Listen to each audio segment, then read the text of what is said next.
एक सुंदर जंगल में एक नन्ही चिड़िया रहती थी। वह बहुत ही मेहनती और उत्साही थी। एक दिन वह अपने मित्रों से मिलने के लिए जंगल की यात्रा पर निकल पड़ी। रास्ते में उसने बहुत से सजावटी पक्षी देखे। नन्ही चिड़िया ने उनसे पूछा, क्या आप मुझे बता सकते हैं कि जंगल के उस पार क्या है? उस पार एक बड़ा झील है जिसमें एक जादुई पेड़ है।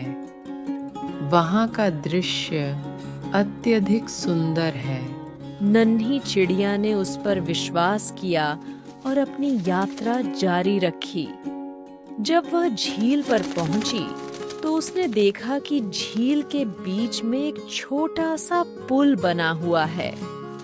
वह उस पुल पर जाकर बैठ गई और झील का दृश्य देखने लगी। झील में उसने अनेक रंग बिरंगे मछलियां देखीं और उनका संगीत सुना।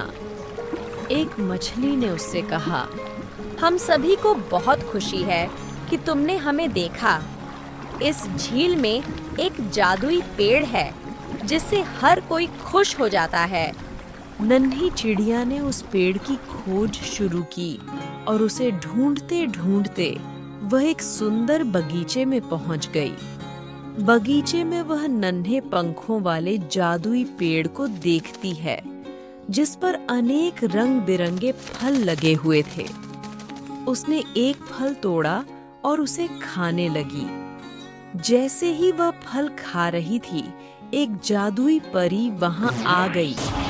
परी ने नन्ही चिड़िया से कहा, तुमने मेरे पेड़ से फल छीना है, इसलिए तुम्हें एक सबक सीखना होगा। नन्ही चिड़िया ने उसे माफी मांगी और सबक सीखने को तैयार हो गई। जब तुम अन्यों की संपत्ति को छीनते हो तो तुम्हें उनसे क्षमा मांगना चाहिए और अपनी गलती सुधारनी चाहिए। नन्ही चिड़िया ने परी के वचनों का पालन किया और उसे धन्यवाद दिया। इसके बाद वह वापस अपने घर की ओर रवाना हुई। रास्ते में उसने एक दरिया पार किया जहां उसे एक बुढ़िया महिला मिली। बुढ़िया ने उससे कहा, बेटा, क्या तुम मुझे उस पार की ओर ले जा सकती हो? नन्ही चिड़िया ने उसे सहायता करने का वचन दिया और उसे सहायता की। बुढ़िया ने उसे धन्यवाद दिया और कहा, तुमने मुझे बड़ा संदेश दिया है। सच्चे दिल से मदद करने वाले लोग हमेशा सफल होते हैं। नन्ही चिड़िया ने उसे विदा किया और अपने घर की ओर चल दी।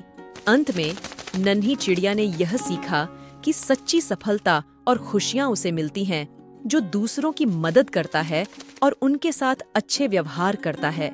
इस तरह नन्ही चिड़िया की यह यात्रा न केवल उसके लिए एक अनुभव साबित हुई, बल्कि सुनने वालों के लिए भी एक सीखने और मनोरंजन का स्रोत बनी।